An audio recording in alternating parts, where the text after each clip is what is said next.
అందరికీ నమస్కారం. శ్రీమద్ భగవద్గీత ఆధ్యాత్మిక రహస్యాలు అనే శీర్షిక ద్వారా శ్రీ త్రినాథ్ గారు ధారావాహిక ప్రసంగం చేస్తున్నారు.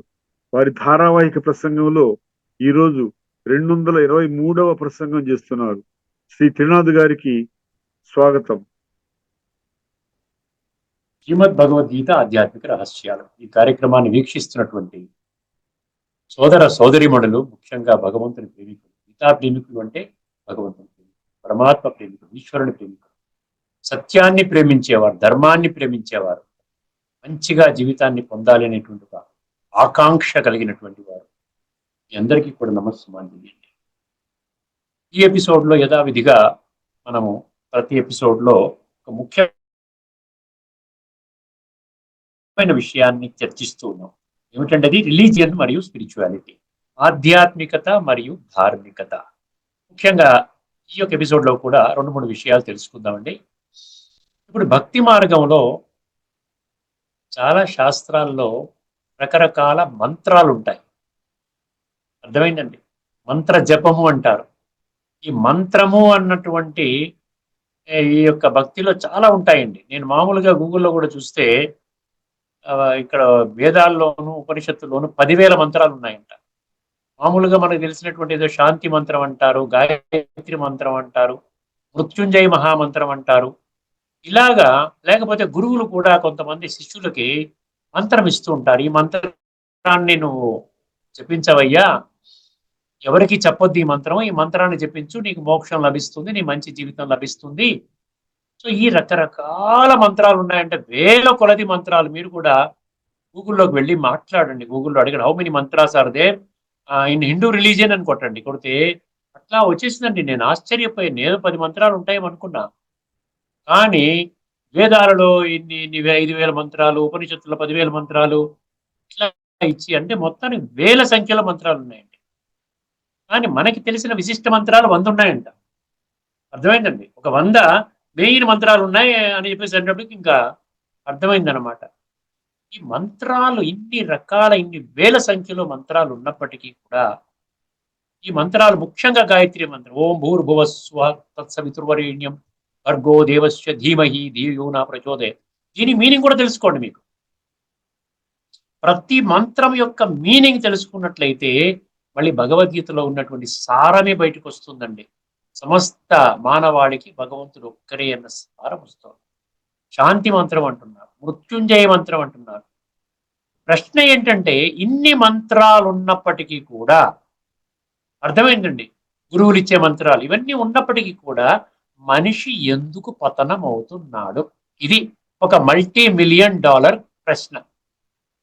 దీనికి సమాధానం కావాలి. దీనికి సమాధానం లేదు అంటే మళ్ళీ మనము ధార్మికంలో ఎక్కడో దగ్గర ఇరుక్కున్నట్లు లెక్క. అర్థమైందండి? ముందుకు వెళ్ళలేము మనం. లేకపోతే ఈ మంత్రాల యొక్క ప్రయోజనం ఏమిటి? మంత్రాలు నా యొక్క వర్తమాన జీవితాన్ని మరియు భవిష్యత్ కాలం యొక్క రాబోయేటువంటి జీవితాలని శ్రేష్టంగా మలచలేకపోయినట్లయితే ఈ మంత్రాల వలన కలిగేటువంటి ఉపయోగము ఏమిటి అని ఎవరికి వాళ్లే ప్రశ్నించుకోవాలండి. అర్థమైందండి? ఇప్పుడు ఇన్ని వేల మంత్రాల ద్వారా మనిషిలోని మృగములాగా ఉన్నటువంటి సంస్కారాలు, పశుతుల్యముగా ఉన్నటువంటి సంస్కారాలు, అర్థమైందండి, తమో ప్రధాన సంస్కారాలు అంటున్నాము, ఉచిత సంస్కారాలు అంటున్నాము. ఈ సంస్కారాల పరివర్తన ఎందువలన జరగటము లేదు? చాలా గంభీరమైన, గుహ్యాతి గుహ్యమైన, తీవ్రాతి తీవ్రమైన విషయం అండి. ఇది అంత తేలికగా కొట్టిపారేయకూడదు. లేదండి కేవలం మంత్ర ఉచ్చారణనే దాని ప్రయోజనము మేము చనిపోయిన తర్వాత తెలుస్తుంది, మేమేమవుతాము, ఇప్పుడు ఏమీ తెలియదు, గురువు గారు కేవలం ఉచ్చరించమన్నారు, దాని అర్థం కూడా మాకు తెలియదు, కేవలం ఉచ్చరిస్తున్నాము, ఆ విధంగా భావించే వాళ్ళంటే మళ్ళీ అక్కడ మూఢత్వము అంటారు, అంధవిశ్వాసము, మూఢ విశ్వాసము అంటారు. ఈ మార్గంలో ఉన్నవాళ్ళు మేము ఈ కార్యక్రమాన్ని ఏ కారణంగా దేని కొరకు చేస్తున్నాము అన్న జ్ఞానము కానీ లేకపోయినట్లయితే అది 100% అంధవిశ్వాసం, మూఢ విశ్వాసం. దానివల్ల వర్తమానంలో కూడా మీకు ప్రయోజనం ఉండదు. కనీసము భవిష్యత్తుని పక్కన పెట్టేయండి. కానీ వర్తమానమైనా మీకు ప్రయోజనం ఉండాలి కదా! మీరు సౌఖ్యంగా జీవించాలి, శాంతిగా ఉండాలి, కష్ట నష్టాల్ని తొలగించుకునే ఉపాయం మీకు ఆటోమేటిక్‌గా ఈ మంత్రోచ్చారణ ద్వారా మీకు తట్టాలి గదా! ఆ విధంగా తట్టటం లేదు. కేవలం ఆ సంస్కృతంలో ఉన్న మంత్రాన్ని నేను 100 సార్లు, 108 సార్లు, లేకపోతే 116 సార్లు, 1000 సార్లు ఉచ్చరిస్తున్నాను 24 గంటల్లో సరిపోతుంది, బ్రహ్మాండంగా పనిచేస్తుంది అనుకుంటే దానివల్ల ఉపయోగం లేదండి. ఇప్పుడు ఆధ్యాత్మికతలో గూడా మనకి మంత్రాలున్నాయండి. 3 మంత్రాలున్నాయి. ఒకటే మంత్రము దాన్ని ఎక్స్‌పాండ్ చేసి 3 మంత్రాలు చేశాను. ఈ 3 మంత్రాలు అక్కడేమో కొన్ని వేల మంత్రాలు. ఈ 3 మంత్రాల ద్వారా మనలో చైతన్యం వస్తుంది. మనలో పరివర్తన వస్తుంది. సంస్కార పరివర్తన జరుగుతుంది. గుర్తుపెట్టుకోండి. సంస్కార పరివర్తన జరుగుతుంది. అదే కదా మనకు కావాల్సింది. ఎందుకంటే సంస్కార పరివర్తన జరిగితే వర్తమాన ఈ జన్మలోనే జరగాలి. జరిగినట్లయితే వర్తమాన జన్మలో సుఖము, శాంతి, ఆనందము, ప్రేమ, ఇటువంటి ఆప్యాయత, మంచి సంబంధాలు, టెన్షన్ లెస్ జీవితము, హాయిగా సంపూర్ణ ఆరోగ్యము ఇవన్నీ సమకూరుతాయండి. అర్థమైందండి. అందువలన ఇప్పుడు ఇవన్నీ సమకూరడం లేదు అంటే ఆ మంత్రంలో ఏమున్నదో మనకు తెలియదు. ఆ మంత్రములో ఉన్న శక్తిని నేను ఎలాగా నాలో తీసుకుని దాన్ని అనుభవంలోకి పెట్టాలో నాకు తెలియదు. కేవలం పెద్దవాళ్ళు చెప్తున్నారు, నేను ఆచరిస్తున్నాను. భగవద్గీతలో ఉన్న 3 మంత్రాలు జాగ్రత్తగా అర్థం చేసుకోండి. ఎలాగ మనల్ని చైతన్యం చేస్తున్నాయి, ఎలాగ మన జీవితాన్ని సమూలంగా పరివర్తన చేస్తున్నాయి, సంస్కార పరివర్తన చేస్తున్నాయి. తమో ప్రధానంగా ఉన్న సంస్కారాలని సాత్వికంగా, సతో ప్రధానంగా ఆ విధంగా పరివర్తన చేసుకోవడానికి కేవలం ఈ 3 మంత్రాలు మనకి అందుబాటులో భగవంతుడు భగవద్గీత మాధ్యమముగా పెట్టడం జరిగింది. మీకు ఇదివరకే అనేక సార్లు ప్రస్తావించినట్లు కేవలం శ్రీమద్ భగవద్గీత ఏకైక గ్రంథము ఏమిటంటే అది సంపూర్ణ ఆధ్యాత్మికము. 100% ఆధ్యాత్మికము. అది సర్వశాస్త్రమై శిరోమణి అన్నారు కాబట్టి ప్రతి ధర్మ గ్రంథం కూడా ఆధ్యాత్మికమే. కానీ ఆధ్యాత్మిక దృష్టికోణాన్ని మనము విస్మరించడము జరిగింది. అందువలన మనము కేవలం భౌతిక ఒక గ్రంథముగా, ఒక ధార్మిక గ్రంథముగా దాన్ని ఆ విధంగా మనం భావిస్తూ కేవలం పఠన, పారాయణ, శ్రవణ, ప్రచార, ప్రసారం కోసం వినియోగించుకుంటూ ఉన్నాం. ఇది విషయం. ఒక్కసారి ఆధ్యాత్మికత ఎట్లా మారుస్తుందో చూడండి. ఎంత చాలా అద్భుతమైన విషయం అండి. నిజంగా ఇటువంటి విషయాన్ని మీరు విస్మరించకూడదండి. తేలికగా తీసుకోకూడదు. చాలా తీవ్రమైన విషయం. మొట్టమొదటి మహామంత్రము మన్మనాభవ. మన్మనాభవ. మన్మనాభవ మద్భక్తో మధ్యాజీ మాం నమస్కురు మామే వైశ్యసి యుక్త్వైవమాత్మానం మత్పరాయణః. నీవు నా మీద పరాయణత. అర్థమైందండి. ఈ దేని ఆధారంగా జరగాలి? శరీరం ఆధారంగా కాదు. మన్మనాభవ. నీ మనసు, మన అంటే నాయందు, భవ అంటే లగ్నము చెయ్యి. మనసు ద్వారా నాతో నీ సంబంధాన్ని జోడించు. మనసులో నాకు ఏ విధంగా అయితే నీ యొక్క భార్యా బిడ్డలకి, నీ యొక్క క్లోజ్ నీట్ ఫ్యామిలీ మెంబర్స్ కి, నీ మిత్ర సంబంధికులకి, నువ్వు ఉద్యోగం చేస్తుంటే అక్కడ నీ కొలీగ్స్ కి, నీ బాస్ కి, అదేవిధంగా సమాజంలో ఉన్న ముఖ్యమైన వ్యక్తులతో మీరు ఆ విధంగా చర్చిస్తున్నప్పుడు వాళ్ళని గుర్తుపెట్టుకుంటున్నారే, మనసులోనే గుర్తుపెట్టుకుంటున్నారు. మీ మనసులో నాకు కూడా చోటివ్వండి అంటున్నాడు. అదే మంత్రం అన్నమాట. అంటే ఈ మంత్రం యొక్క అర్థం కూడా తెలుసును, మంత్రాన్ని ఎలాగ ఆచరించాలో కూడా మనకు తెలుసు. అర్థమైందండి. మన్మనాభవ. అదేవిధంగా ఇదే పంక్తి మనకి 18వ అధ్యాయంలోని 65వ శ్లోకంలో కూడా ఉంటుంది. ఆ శ్లోకం కూడా వినండి ఒక్కసారి. మన్మనాభవ మద్భక్తో మధ్యాజీ మాం నమస్కురు మామే వైశ్యసి సత్యం తే ప్రతిజానే ప్రియోసి మే. ఏ ప్రియమైన నా బిడ్డలారా, నేను సత్యంగా చెప్తున్నాను, ప్రమాణపూర్వకంగా చెప్తున్నాను. మీరు మనసు ద్వారా కనెక్ట్ అవుతే నేను మీకు అందుబాటులోకి వస్తాను. నా శక్తులు, గుణాలు మీరు అనుభవం చేస్తారు. అర్థమైందండి? ఇది విషయం అన్నమాట. అందుకని చాలా 24 శ్లోకాలు ఉన్నాయండి. నేను లిస్ట్ అవుట్ చేశాను నా ల్యాప్‌టాప్‌లో. 24 శ్లోకాలు ఉన్నాయి. మనసు ద్వారా నీవు భగవంతుడితో సంబంధాన్ని జోడించాలి. శరీరము ద్వారా జోడించవచ్చు అని భగవద్గీత మాత్రమే కాదండి, ఏ శాస్త్రంలో కూడా లేదు. భౌతికంగా నీవు ఈ విధంగా చేసుకోవచ్చు, ఆత్మ యొక్క సంపూర్ణంగా విస్మరించవచ్చు అని ఎక్కడా కూడా ఏ శాస్త్రంలో కూడా లేదు. భగవద్గీత సర్వశాస్త్రాలకి తల్లి. భగవద్గీతలో ఏముంటుందో అదే మిగతా శాస్త్రాల్లో కూడా ఉంటుంది. ఇక్కడ మరొక విషయం, మంత్రము అంటే ఏమిటి?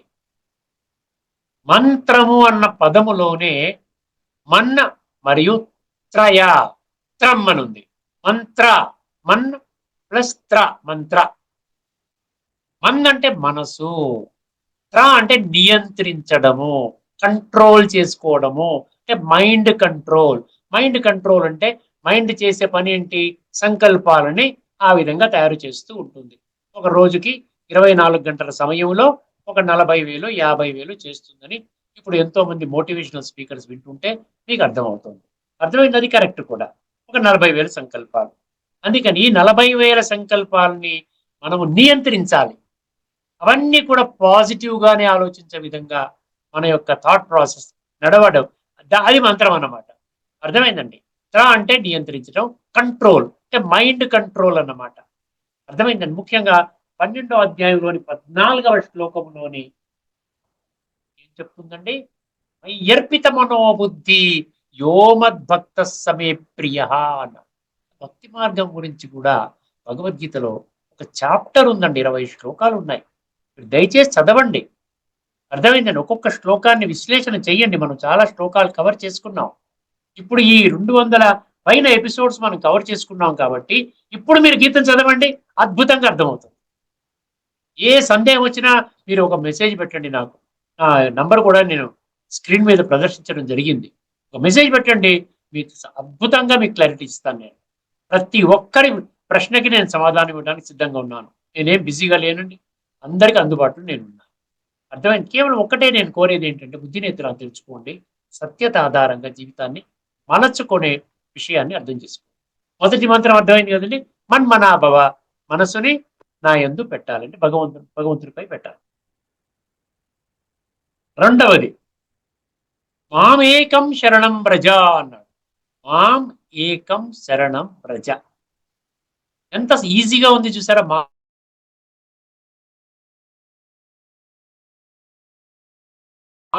ఏకం అన్నాడు. అర్థమైందండి? మాం అంటే నన్ను, నేను ఒక్కడినే భగవంతుడిని, నా ఒక్కడి శరణు మాత్రమే మీరు పొందండి. అంటే భగవంతుడి మాటలు కూడా మనం నిర్లక్ష్యపడుతున్నాం చూసారా? భగవంతుడి యొక్క సత్య పరిచయం లేని కారణంగా అంధవిశ్వాసమే అద్భుతంగా చెలరేగుతున్నటువంటి ఈ యొక్క వర్తమాన యొక్క సంక్లిష్ట సమయంలో, చివరి సమయంలో 100% అంధవిశ్వాసమే కరెక్ట్ అన్న మార్గంలో ప్రతి ఒక్కరూ నడుస్తున్నారు. అదే సత్యము, అదే ధర్మము. అంధవిశ్వాసమే ఆ విధంగానే నడవాలి అని శాస్త్రం చెప్పింది, పెద్దవాళ్ళు చెప్పారు అని ఆ విధంగా భావిస్తారు. అర్థమైందండి? మామేకం శరణం వ్రజ, నా యొక్క శరణు మాత్రమే తీసుకోండి. ఇప్పుడు బ్రహ్మకుమారులు ఉన్నారు. బ్రహ్మకుమారులు, కుమారులు ఒక 25-30 లక్షల మంది ఉన్నారు. వీళ్ళు అది ఫాలో చేస్తున్నారు కదా. మనసు ద్వారా యోగం చేస్తారు. అర్లీ మార్నింగ్ 3:30 లెగుస్తాం మేము. 3:30 to 4:45 మన్మనాభవ. మనసుని ఏ విధంగా అయితే, ఇప్పుడు మీ మనసుని చూడండి, కళ్ళు మూసుకొని ఒక్కసారి అమెరికాలో మీ అబ్బాయి ఉన్నాడు అనుకోండి, ఒక్కసారి పంపించండి బుద్ధిని. ఓ మా అబ్బాయి ఇది పడుకుని ఉంటాడు, ఇప్పుడు మనకి రాత్రి 8:30 అంటే వాళ్ళకి ఉదయం 8:30 అవుతుంది, బిజీగా ఉంటాడు, కొంచెం రెడీ అవుతుంటాడు ఆఫీస్కి వెళ్ళటానికి. అర్థమైంది? అమెరికాకి ఎంత ఒక క్షణంలో వెళ్ళిపోయారు మీరు. అర్థమైందండి? ఎక్కడికైనా వెళ్ళండి మీరు, ఎక్కడికైనా వెళ్ళండి. ఒక్కసారి మీకు ఆ యొక్క ఎక్కడి దగ్గరికి, ఎవరి దగ్గరికి అయితే వెళ్ళాలో వారి యొక్క స్పష్టమైన జ్ఞానం మీకు ఉండాలి. అంతే, ఇంకేం అక్కర్లే. ఏ విధంగా మీ పిల్లల గురించి మీకు తెలుసును, మీ భార్య గురించి తెలుసును, మీ అత్తగారు మామగారు గురించి తెలుసును, మీ తల్లిదండ్రుల గురించి తెలుసును, మిగతా బంధువుల గురించి తెలుసును. ఒక డాక్టర్ దగ్గరికి వెళ్తే ఫలానా డాక్టర్ నా ఫ్యామిలీ డాక్టర్ అంటారు. ఆయన దగ్గర 4 సార్లు వెళ్ళారంటే ఒక ఫ్రెండ్ అవుతారు. అర్థమైందండి? ఆ విధంగా బుద్ధి పరిచయంతోనే మీరు ఆ గుర్తు పెట్టుకోగలుగుతున్నారే. మరి భగవంతుని యొక్క సత్యమైన పరిచయం మీరు ఎందుకు అర్థం చేసుకోలేకపోయారు ఇప్పుడు దాకా? భగవంతుని యొక్క నామ, రూప, దేశ, కాల, గుణ కర్తవ్య సంబంధ ఇవన్నీ మనం చర్చించుకున్నామండి. 7 విషయాల పట్ల మనకి సమాధానం దొరికింది. తదుపరి ఎపిసోడ్‌లో ఎప్పుడో ఒకసారి మళ్ళా మీకు ఒకసారి రిన్యూ చేస్తాను. అన్నీ చెప్పాను. ఏ ఏ ఒక్కటి విడిచిపెట్టలేదు.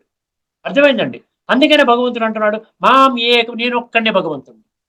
ఇదివరకే చెప్పుకున్నట్టుగా ఒక్క భగవద్గీత మాత్రమే చాలా స్పష్టంగా భగవంతుని యొక్క సత్యమైన స్వరూపాన్ని ప్రతిబింబిస్తుందండి. అర్థమైందండి. ఎక్కడ ఎన్ని శ్లోకాలు చెప్పానండి చెప్పండి? ఎక్కడైనా మీకు ఒక్క శ్లోకంలోనైనా భగవంతుడు సాకారము అని చెప్పడం జరిగిందా? భగవంతుడు త్రిగుణాలలోకి వస్తాడు అని చెప్పడం జరిగిందా?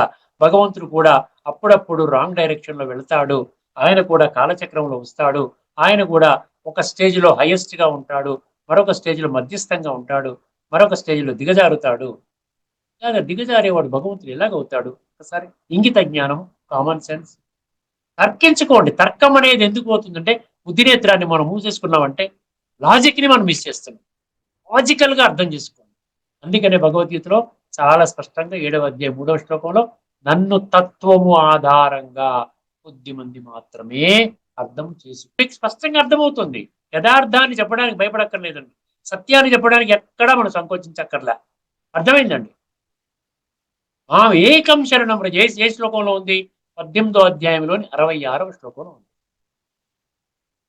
సర్వధర్మాన్ పరిత్యజ్య మామేకం శరణం వ్రజ అహం త్వా సర్వ పాపేభ్యో మోక్షయిష్యామి మాశుచః.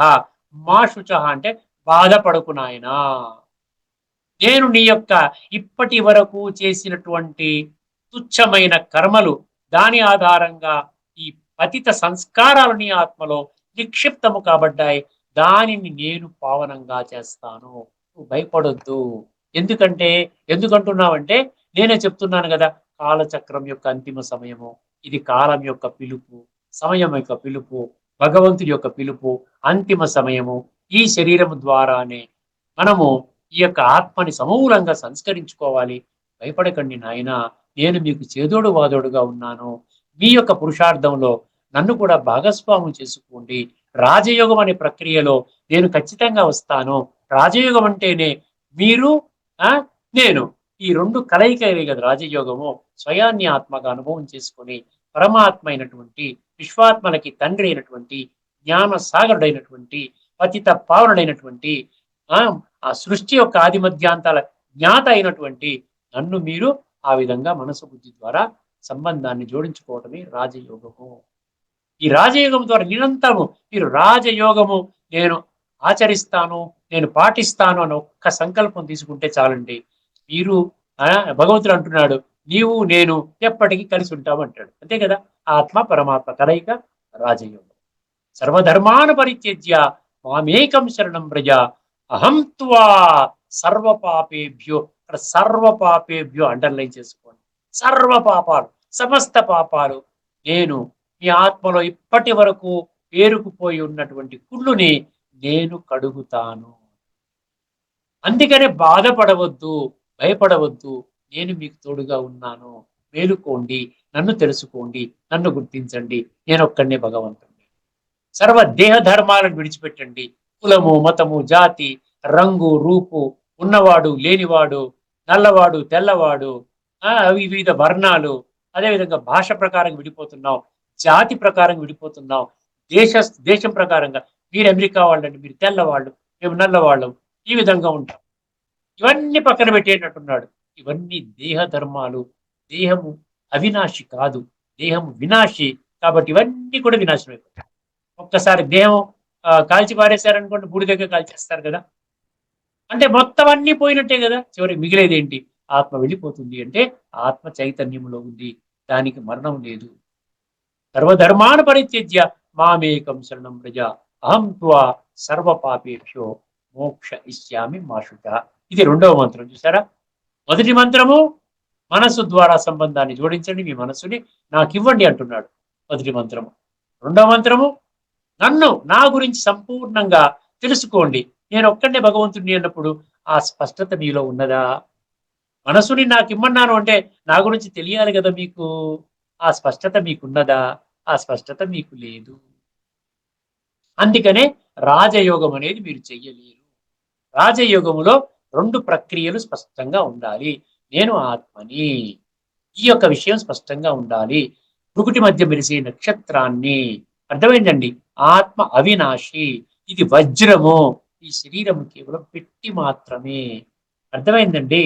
సో ఈ విషయాన్ని అర్థం చేసుకోవాలి.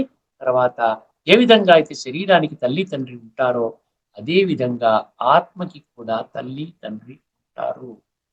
పితాహమస్య జగత మాత అన్నాడు. సరే, మాత వచ్చింది, పిత వచ్చింది. పిత మాత, మళ్ళీ జగత అన్నాడు. అంటే 850 కోట్ల మంది మానవాత్మలకి తల్లి తండ్రి ఒక్క భగవంతుడు. ఈ 2 విషయాలు స్పష్టంగా అర్థం చేసుకుంటే అప్పుడు సర్వధర్మాన్ని పరిత్యజ్య మామేకం శరణం ప్రజ. ఈ అంటే 2వ మంత్రాన్ని మనము కార్యములోకి తీసుకొస్తాం, కార్యరూపం దాల్చేస్తాం, అప్లై చేయడానికి అవకాశం ఉంది. మొదటి మంత్రము మనసు ద్వారా పరమాత్మతో సంబంధాన్ని జోడించుకోవటము. 2వ మంత్రము ఏమిటంటే భగవంతుని యొక్క సత్య పరిచయాన్ని అర్థం చేసుకొని భగవంతుని మీద పూర్తిగా బలిహారం అవ్వటము, భగవంతుని యొక్క శరణు ఎందుకు శరణ పొందమంటున్నాడు? ఎందుకంటే ఈ రోజున మనకి ఎవ్వరి మీద శరణ పొందినా కూడా ఎటువంటి ఫలితం లేకుండా పోయింది. ఇప్పటి వరకు ఎంతమంది మీద మనం అడగలేదండి, ఏమండి మాకు జీవితంలో శాంతిని సుఖాన్ని ప్రసాదించండి, వాడు తదాస్తు అంటున్నారు, కానీ మళ్ళీ మన దుఃఖంలోకి వస్తున్నాం. ఒక్కసారి ఇది కూడా ఎక్స్పెరిమెంట్ చేయండి. ఎన్నో కోణాల్లో ఎంతో మందిని నమ్మారు, ఎంతో మంది మనుషులు నమ్మారు. ఎందుకంటే మిగతా వాళ్ళంతా సాకారమే కదా. దేవి దేవతలు నమ్ముకున్నారు, ధర్మస్థాపకులు నమ్ముకున్నారు. అదేవిధంగా ఎన్నో వేల సంఖ్యలో ఉన్నటువంటి ఏమండి సాధువులు, సంతులు, ఋషులు, మునులు, పీఠాధిపతులు, మహామండలేశ్వరు, జగద్గురువులు, సన్యాసులు, వీళ్ళందరినీ నమ్ముకున్నారు కదా. ఒక్క ఛాన్స్ భగవంతుడికి ఇవ్వరా? ఒక్క ఛాన్స్ అడుగుతున్నాడు భగవంతుడు. ఒక్క ఛాన్స్ ఇస్తే నేను ఏమిటో, నా శక్తి ఏమిటో, నాలో ఉన్న గుణాలు మీలోకి ఎలా వస్తాయో, ఈ రాజయోగం అంటే ఏమిటో నేను తెలియజేస్తాను. అర్థమైంది కదా 2వ మంత్రం. ఇప్పుడు 3వ మంత్రం. 3వ మంత్రం చాలా సులభం అండి. 18వ అధ్యాయంలో ఉంటుంది 3వ మంత్రం. నష్టో మోహ స్మృతిర్లబ్ధ. ఇప్పుడు రాజయోగం అనేది మనం ఏవి దేహముతో నేను దేహం అనుకునే భ్రాంతిలో మనం చేయకూడదు. అర్థమైంది? దేహము ద్వారా కనెక్ట్ కాము. భగవంతుడేమో నిరాకారుడు, నేనేమో సాకారంలో ఉన్నాను. సాకారము నిరాకారము కనెక్ట్ అవుతుందా? అవ్వదు. సాకారము కనెక్ట్ అవుతుంది, నిరాకారము కనెక్ట్ అవుతుంది, కానీ నిరాకారము సాకారము కానీ సాకారం నిరాకారము కానీ కనెక్ట్. అర్థమైందండి? మనము సాకారము నిరాకారం 2 ఉన్నాయి, భగవంతుడికి ఓన్లీ నిరాకారమే. నిర్గుణ నిరాకార స్వరూపము, అదే సగుణ సాకార స్వరూపము. మనది కూడా ఆత్మపరంగా చూసుకుంటే నిర్గుణ నిరాకార స్వరూపము. సో నిర్గుణ నిరాకార స్వరూపము స్వయము, అదేవిధంగా పరమాత్మ కూడా నిర్గుణ నిరాకార స్వరూపం పరమాత్మ. ఆ 2 కనెక్ట్ అవుతే అప్పుడు కరెంటు పాస్ అవుతుంది. అర్థమైందండి? ఈ ప్లాస్టిక్ కవర్ లో ఉన్నటువంటి ఒక వైరు ప్లస్ రాగితీగ పెడితే కరెంటు పాస్ అవుతుందండి. రాగితీగ వరకు కరెంట్ వస్తుంది, ఈ ప్లాస్టిక్ లోకి వెళ్ళదు. అంటే దేహభ్రాంతిలో మనం చేస్తున్నాం. అందుకని ఇప్పటి వరకు మనం చేసినటువంటి భక్తి మార్గంలో వివిధ కార్యక్రమాలు చేస్తున్నప్పటికీ, ఎంతో వ్యయ ప్రయాసల కోర్చి మనం చేస్తున్నప్పటికీ కూడా మనకు కరెంటు పాస్ అవ్వలేకపోవడానికి ఇది ఒక్కటే కారణం. అందుకని ఏమంటున్నాడు? దేని వల్ల నీకున్న స్మృతి కలుగుతుంది. ఇది 3వ మంత్రం. ఎందుకు స్మృతి కలగడం లేదంటే, నేను ధ్యానం చేస్తున్నాను, నాకు ఏవి కరెంటు పాస్ అవ్వట్లేదు, అసలు భగవంతుని యొక్క ఉనికి నాకు అర్థం కావట్లేదు, భగవంతుని యొక్క జ్ఞానం కూడా సంపూర్ణంగా ఎవరు తెలియచేయలేదు, ఏదో రామకృష్ణ అనుకుంటూ నేను ముందుకు వెళుతున్నాను.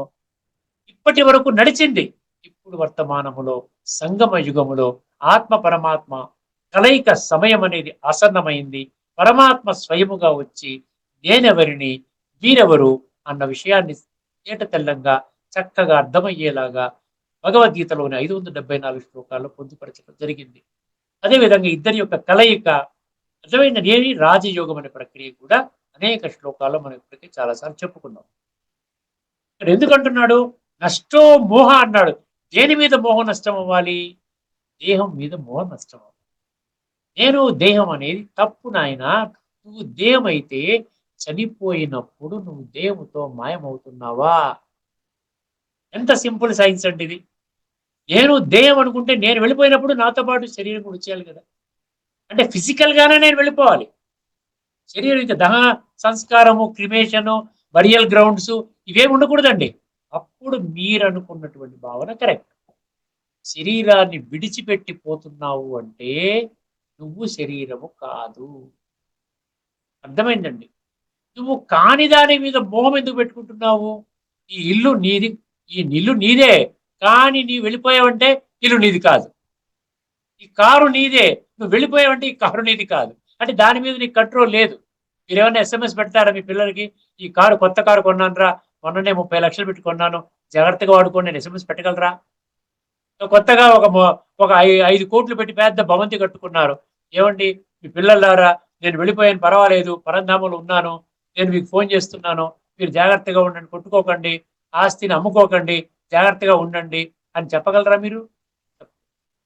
ప్రతి ఒక్క మన ఈ విధంగా భౌతిక వస్తువుల మీద మీకు కనెక్షన్ కట్ అవుతుంది. అదేవిధంగా వైభవాల మీద కనెక్షన్ కట్ అవుతుంది. మళ్ళీ ఏమవుతుందండి? మనుషుల, వ్యక్తుల మీద కూడా మీకు కనెక్షన్ కట్ అవుతుంది. అంటే ఇది ఎలాగైనా పోయేదే. దీనిని టెంపరరీగా నేను అనుభవం చేస్తాను, కానీ పర్మనెంట్ గా నేను అనుభవం చెయ్యను.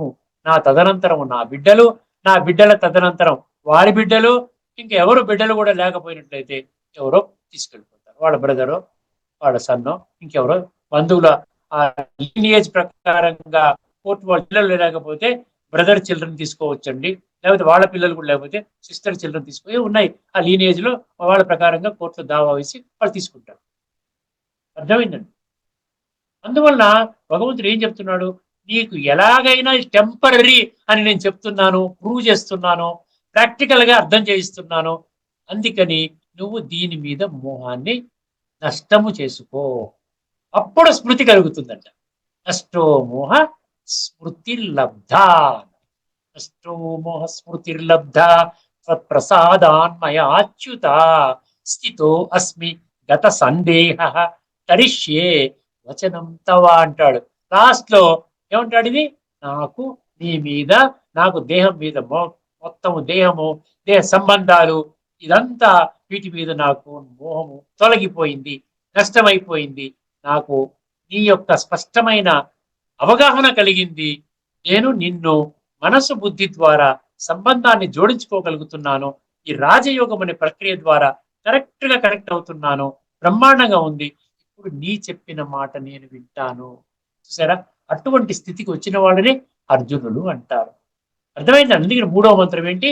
నష్టో మోహ స్మృతిర్లబ్ధ. ఈ 3 మంత్రాలు ఎంత జ్ఞానం ఇమిడి ఉందండి, ఒక్కసారి ఆలోచించండి. ఆధ్యాత్మిక ఆధ్యాత్మిక జ్ఞానం యొక్క సర్వోన్నత స్థితి అన్నమాట. ఇంకా దీనికంటే గొప్ప స్థాయి లేదు. మన జీవితము, ఈ వర్తమాన జీవితం కూడా ఎంజాయ్ చేస్తున్నాం. మేము ఎంజాయ్ చేస్తున్నాం కదా, చక్కగా ఎన్నో గంటలు, నేను సుమారుగా 5-6 గంటలు మినిమం నేను భగవద్గీత మీద ఈ రోజు కూడా గడుపుతాను. అర్థమైందండి? పొద్దున్న నుంచి పడుకునే పోయేదాకా. అంటే ఎందుకు ఆ సమయం మాకు దొరుకుతుంది అంటే వ్యర్థంలో పెడుతున్నాము. ఇంతవరకు వ్యర్థంలో పెట్టాం మనం. న్యూస్ పేపర్ గంటలు గంటలు చదువుకోవడం, టీవీ సీరియల్స్ గంటలు గంటలు చూడడం, నిద్రలు గంటలు గంటలు పోవడము, ఈ యొక్క పిచ్చాపాటి మాటలు, గాసిపింగ్ అంటారు చూసారా? గాసిపింగ్ తీసి గాడ్ సిప్పింగ్ చేయండి. ఇక నుంచి భగవంతుడి విషయాలు మాట్లాడుకోండి. అర్థమైందండి? సో ఆ విధంగా ఎంతో సమయం మనం మిగులుతుంది. మనం బిజీగా ఉన్న, ఏమి బిజీ కాదు, చాలా సమయం మిగులుతుంది. ఒక్కసారి మీరు మీ యొక్క పొద్దున లేచినప్పటి నుంచి పడుకునే పోయేదాకా ఎట్లా సమయాన్ని వినియోగిస్తున్నారో ఒక్కసారి మీరు అనలైజ్ చేసుకోండి. ఎంతో సమయం మనం వృధా చేస్తున్నాము. అనవసరమైనటువంటి వాటి మీద, భౌతికత మీద మనం స్పెండ్ చేస్తున్నాం. ఆత్మ మీద, అది ఆత్మ మీద పెట్టే స్థితికి వచ్చినట్టయితే భౌతికం మీద పెట్టేటువంటి సమయము చాలా వరకు మనకు పొదుపు అవుతుంది. ఆ పొదుపైనటువంటి సమయాన్ని అందులోంచి ఒక అరగంట, 30 గంట తీసుకుని మనము ఈ రాజయోగ ప్రక్రియ ద్వారా మనం ఈ 3 మంత్రాలని మన్మనాభవ, మామేకం శరణం వ్రజ, మరియు నష్టో మోహ స్మృతిర్లబ్ధ, ఈ 3 మంత్రాల ద్వారా మన జీవితం మొత్తం సమూలంగా పరివర్తన చెందుతుంది. ఈ 3 మంత్రాలు శ్రీమద్ భగవద్గీత యొక్క సారము. అర్థమైందండి? మనం ఇక్కడితో ఈ చర్చని మనం ఇద్దాము. తదుపరి ఎపిసోడ్ లో మనము ముఖ్యమైన అంశం ఏదైతే ఉందో, భగవంతుడు కేవలము సంస్కార పరివర్తన ద్వారా సంసార పరివర్తన చేయడానికి వచ్చాడు, కానీ వారు దేహధారి కాదు, వారు నిరాకారుడు అన్న విషయాన్ని ఆ విధంగా ఇంకా స్ట్రాంగ్ గా మీకు బలపరిచే విషయాన్ని మరొక శ్లోకం ద్వారా మీ ముందుకు వస్తానండి. ప్రస్తుతానికి ఏంటంటే ఈ మంత్రాల గురించి కాస్త విచార సాగర మంత్రం చేయండి. మీకు అర్థమవుతుంది ఎక్కడో మనం పొరపాటు చేస్తున్నాం అన్న విషయం అర్థమవుతుంది. అర్థమైందండి? ఈ చర్చను ఇక్కడితో ముగిస్తున్నాము. మరి మన రాబోయే ఎపిసోడ్లో ఒక కొత్త ఎపిసోడ్ కొత్త శ్లోకంలో ఉన్నటువంటి లోతైన తత్వాన్ని మనం చర్చించుకుందామండి. మంచి విషయాలు మనం చెప్పుకుందాం. ఎందుకంటే ఇప్పటి వరకు మనం తత్వం ఆధారంగా అర్థం చేసుకున్నాం. తత్వం ఆధారంగా అర్థం. తత్వం అంటే వాస్తవము, యథార్థము, సత్యము. అప్పుడు అందులోకి వచ్చినప్పుడే భగవద్గీత కేవలం నా గురించి మాత్రమే భగవంతుడు చెప్పాడు. భగవంతుడు నాకు కూడా తండ్రి. ఎందుకంటే విశ్వాత్మలకి తండ్రి అంటే నేను ఉన్నాను, మీరు ఉన్నారు, అందరూ ఉన్నారు కదా అన్నట్టు ఆలోచన కలుగుతుంది. అర్థమైందండి? మళ్ళీ పునః కలుసుకునేంత వరకు సెలవు తీసుకుంటున్నాను. అందరికీ నమస్కారము. లోకా సమస్త సుఖినో భవంతు. ఓం శాంతి.